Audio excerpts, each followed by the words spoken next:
افلا یتدبرون القرآن، تدبر قرآن، مولانا امین احسن اصلاحی۔ سورہ الذاریات، آگے آیات 47 تا 60 کا مضمون۔ آگے اللہ تعالیٰ نے اپنی قدرت اور ربوبیت کی نشانیوں کی طرف توجہ دلاتے ہوئے قیامت اور جزا و سزا سے ڈرایا ہے، اور اسی ضمن میں توحید کی بھی یاد دہانی فرمائی ہے، تاکہ لوگوں پر واضح ہو جائے کہ سب کو ایک ہی خدا سے سابقہ پیش آنا ہے، کوئی دوسرا خدا کی پکڑ سے بچانے والا نہیں بنے گا۔ آخر میں نبی صلی اللہ علیہ وسلم کو تسلی دی ہے کہ جو سلوک تمہاری قوم تمہارے ساتھ کر رہی ہے، یہی سلوک ہر قوم نے اپنے رسول کے ساتھ کیا ہے، تو تم صبر کے ساتھ اپنا کام کیے جاؤ، شریروں سے اعراض کرو، بس ان کو بات سناؤ جو سنتے ہیں۔ اللہ ہر قدم پر تمہاری اور تمہارے ساتھیوں کی مدد فرمائے گا، تم اللہ کے سوا کسی کی مدد کے محتاج نہیں ہو۔ جو عذاب کے لیے جلدی مچائے ہوئے ہیں ان کو آگاہ کر دو کہ جلدی نہ مچائیں، ان کے لیے جو فرصت مقدر ہے جب وہ پوری ہو جائے گی تو عذاب آ جائے گا اور وہ بڑی سخت چیز ہوگا۔ اعوذ باللہ من الشیطان الرجیم، بسم اللہ الرحمن الرحیم۔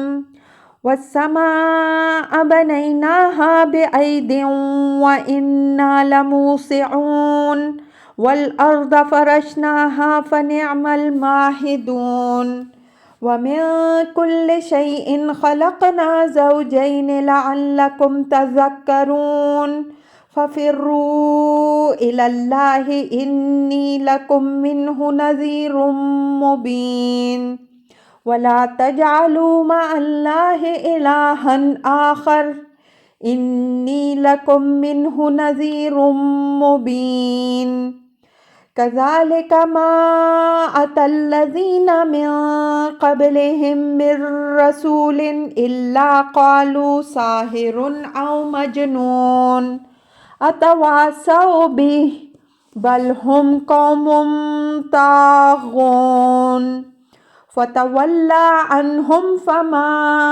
أنت بملوم وذكر فإن الذكرى تنفع المؤمنين وما خلقت الجن والإنس إلا ليعبدون ما أريد منهم من رزق وما أريد أن يطعمون إن الله هو الرزاق ذو القوة المتين فإن للذين ظلموا ذنوبا مثل ذنوب أصحابهم فلا يستعجلون فويل للذين كفروا من يومهم الذي يوعدون۔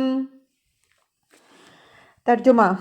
اور آسمان کو ہم نے بنایا قدرت کے ساتھ اور ہم بڑی ہی وسعت رکھنے والے ہیں، اور زمین کو ہم نے بچھایا، پس کیا ہی خوب بچھانے والے ہیں، اور ہر چیز سے ہم نے پیدا کیے جوڑے تاکہ تم یاد دہانی حاصل کرو، پس اللہ کی طرف بھاگو، میں اس کی طرف سے تمہارے لیے ایک کھلا ہوا ڈرانے والا ہوں، اور اللہ کے ساتھ کسی دوسرے معبود کو شریک نہ بناؤ، میں اس کی جانب سے تمہارے لیے کھلا ہوا ڈرانے والا ہوں۔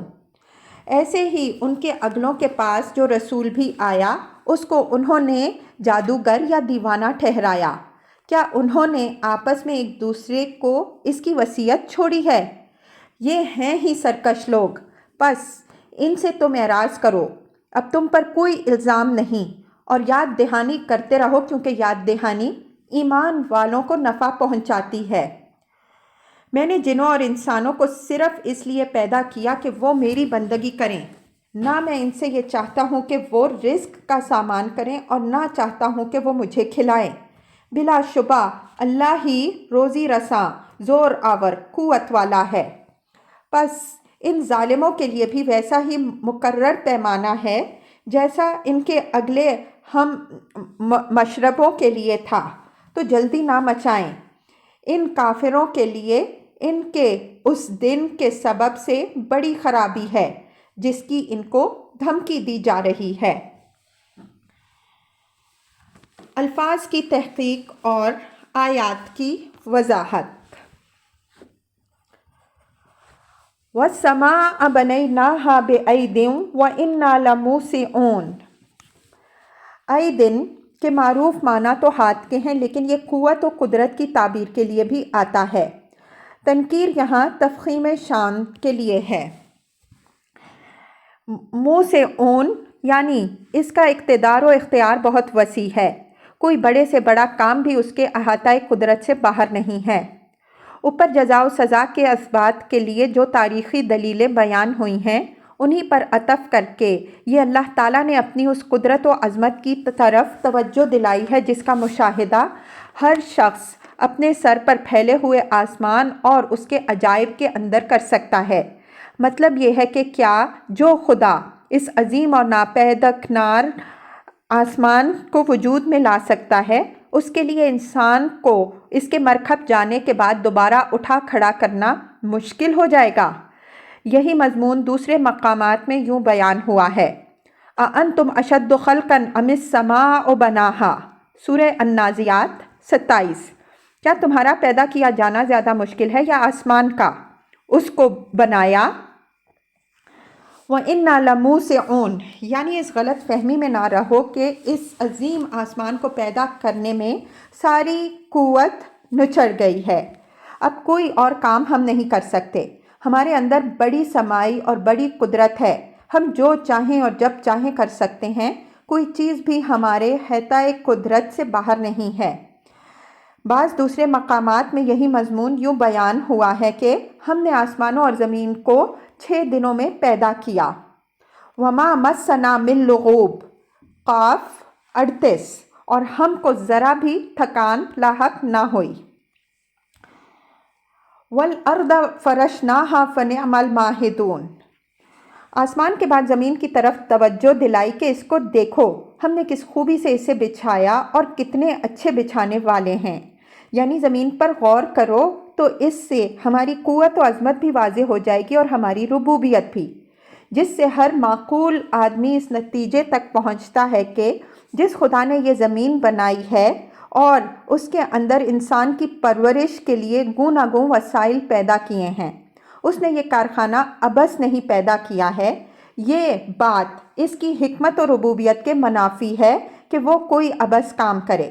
حکمت و ربوبیت کا لازمی تقاضا ہے کہ وہ ایک ایسا دن بھی لائے جس میں ہر شخص اس دنیا کی زندگی سے متعلق مسئول ہو کہ اس نے اس میں خالق کی مرضی کے مطابق زندگی بسر کی یا اپنی مرضی چلائی۔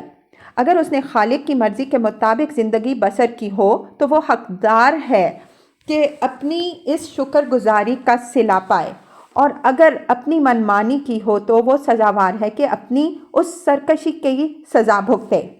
یہ مضمون قرآن میں جگہ جگہ مختلف اسلوبوں سے بیان ہو چکا ہے، یہاں زیادہ تفصیل کی ضرورت نہیں ہے۔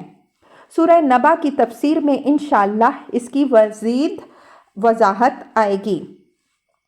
فَنِعْمَ الْمَاهِدُونَ سے مقصود اس دنیا کے ان عجائبات حکمت و ربوبیت کی طرف اشارہ کرنا ہے جن سے واضح ہوتا ہے کہ اس کا خالق صرف ایک بے پناہ قدرت رکھنے والا ہی نہیں ہے، بلکہ جس طرح اس کی قدرت بے پناہ ہے اسی طرح اس کی حکمت، رحمت، پروردگاری اور اس کے جود و کرم کی بھی کوئی حد اور نہایت نہیں ہے۔ پھر یہیں سے یہ نتیجہ نکلتا ہے کہ اس کی یہ صفات بھی متقاضی ہیں کہ وہ ایک ایسا دن لائے جس میں وہ اپنے بندوں کے درمیان انصاف کرے اور اس کے کامل عدل اور اس کی کامل رحمت کا ظہور ہو۔ اگر ایسا نہ ہو تو اس کی صفات رحمت اور ربوبیت کی نفی ہو جاتی ہے، حالانکہ اس دنیا کا ہر گوشہ اس کی شہادت سے معمور ہے۔ وَمِن كُلِّ شَيْءٍ خَلَقْنَا زَوْجَيْنِ لَعَلَّكُمْ تَذَكَّرُونَ، یہ اس کائنات کے ایک اور خاص پہلو کی طرف توجہ دلائی ہے، اور یہ پہلو بھی اپنے اندر قیامت اور جزا و سزا کی دلیل رکھتا ہے۔ اس اجمال کی تفسیر یہ ہے کہ اس کائنات میں اللہ تعالیٰ نے ہر چیز جوڑے جوڑے پیدا کی ہے۔ چنانچہ اوپر آسمان و زمین کا ذکر ہو چکا ہے، ہر چیز اپنے جوڑے کے ساتھ مل کر ہی اپنی غایت اور اپنے مقصد کو پورا کرتی ہے۔ اس سے ایک طرف تو توحید کی دلیل ملتی ہے کہ ایک مدبر و حکیم ہستی نے یہ دنیا پیدا کی ہے جو اس تمام کائنات سے بالا تر اور سب پر حاوی ہے، اور اپنی قدرت و حکمت کے تحت اس کے اجزائے مختلفہ میں ربط پیدا کر کے ان کو صالح نتائج کے ظہور کا ذریعہ بناتی ہے۔ دوسری طرف یہ آخرت کی بھی ایک بدیہی دلیل ہے، اس لیے کہ اس دنیا کی ہر چیز جب جوڑا جوڑا ہے اور ہر چیز اپنی غایت کو اپنے جوڑے کے ساتھ مل کر پہنچتی ہے، تو ضروری ہے کہ اس دنیا کا بھی جوڑا ہو تاکہ اس میں جو خلا نظر آتا ہے اس جوڑے کے ساتھ مل کر بھر جائے۔ یہ جوڑا آخرت ہے۔ آخرت کو مان لینے کے بعد یہ دنیا ایک با مقصد و با حکمت چیز بن جاتی ہے، اور آخرت کو نہ مانیے تو ایک بالکل باطل و عبث چیز ہو کر رہ جاتی ہے۔ اسی وجہ سے قرآن نے آخرت کو نہ ماننے والوں سے جگہ جگہ یہ سوال کیا ہے کہ کیا تم نے یہ گمان کر رکھا ہے کہ ہم نے تم کو عبث پیدا کیا ہے اور تم ہماری طرف لوٹائے نہیں جاؤ گے؟ اس دلیل کی پوری وضاحت اس کے محل میں ہو چکی ہے۔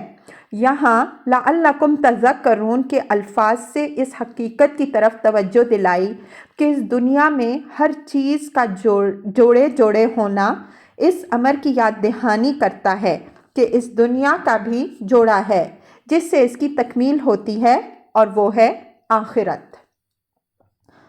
فَفِرُّوا إِلَى اللَّهِ إِنِّي لَكُم مِّنْهُ نَذِيرٌ مُّبِينٌ، یعنی جب آخرت ہے اور اس کے انکار کی کوئی گنجائش نہیں ہے تو اس کا تقاضا یہ ہے کہ اللہ کے رسول کی مخالفت سے باز آؤ، اپنے رب کی طرف بھاگو اور اس دن کے لیے تیاری کرو جس دن ہر شخص سے اس کے اعمال کی بابت پرسش ہونی ہے، اور جس دن خدا کے سوا کوئی کسی کے کام آنے والا نہیں بنے گا۔ انی لکم منہ نذیر مبین، یعنی میں اللہ تعالیٰ کی طرف سے تمہارے لیے ایک نذیر مبین ہوں، اس کی حیثیت سے آیا ہوں کہ آخرت کے ظہور سے پہلے پہلے اس کے خطرات سے تمہیں اچھی طرح آگاہ کر دوں تاکہ کسی کے لیے اس دن عذر کی گنجائش باقی نہ رہے کہ اس کے پاس کوئی اس دن سے آگاہ کرنے والا نہیں آیا۔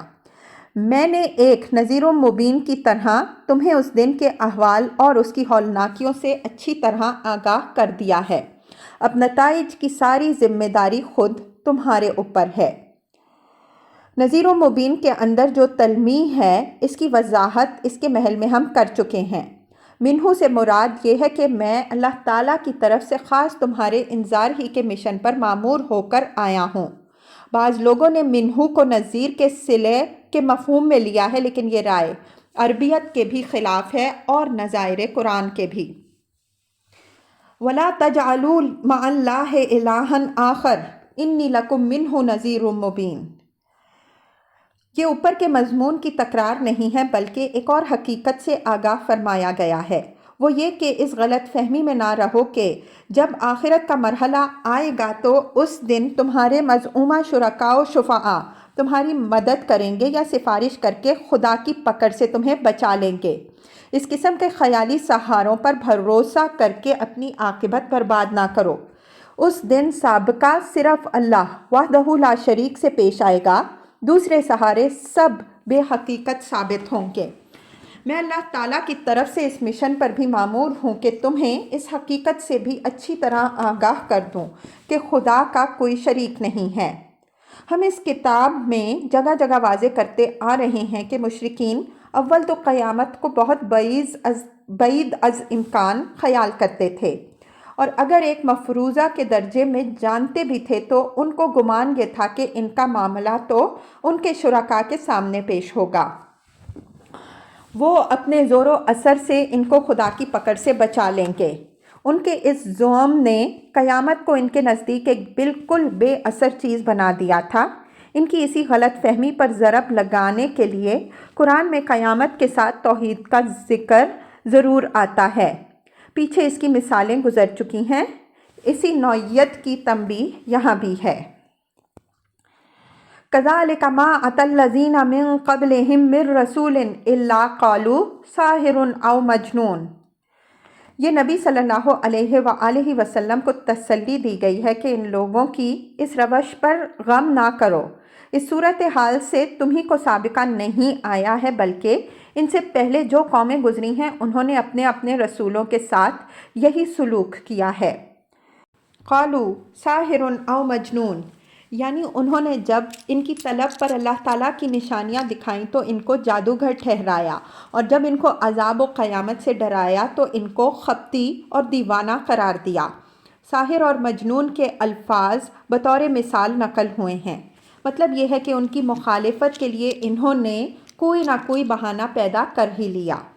اسی طرح تمہاری قوم کے اشرار بھی تمہیں مطعون کرنے کے لیے طرح طرح کی باتیں بنا رہے ہیں۔ رسولوں کے ساتھ اشرار کا سلوک ہمیشہ یہی رہا ہے، اس میں تمہاری کسی کوتاہی یا کمی کا کوئی دخل نہیں ہے، اور نہ یہ صورتحال صرف تمہیں کو پیش آئی ہے۔ اس وجہ سے دل گرفتہ نہ ہو، بلکہ صبر کے ساتھ حالات کا مقابلہ کرو، جس طرح تم سے پہلے اولو العزم رسولوں نے کیا۔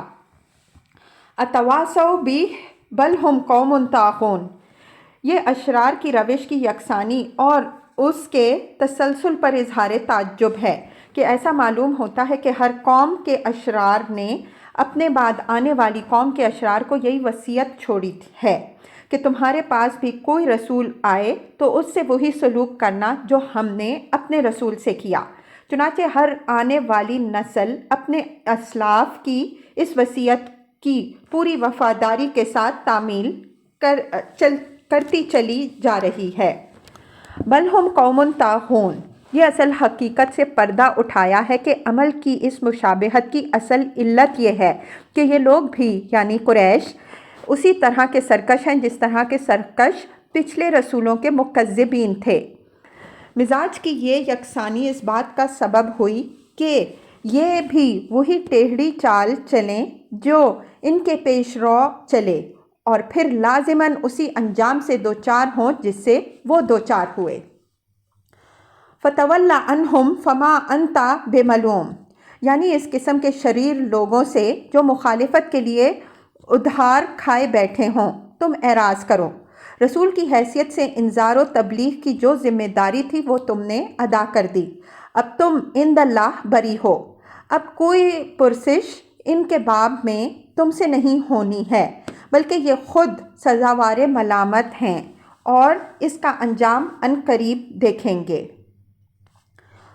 وَذَكِّرْ فَإِنَّ الذِّكْرَ تَنفَعُ الْمُؤْمِنِينَ، یعنی شریروں اور سرکشوں سے تو اعراض کرو لیکن ان لوگوں کو سمجھاتے رہو جو تمہاری بات سنتے ہیں۔ ایمان کے طالبوں کو تمہاری تعلیم و تذکیر سے نفع پہنچتا ہے۔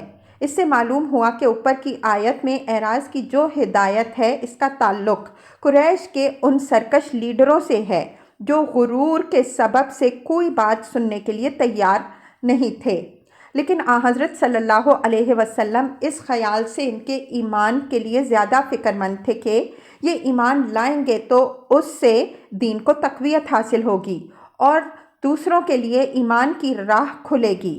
یہ مصلحت بجائے خود ایک اہم مصلحت تھی۔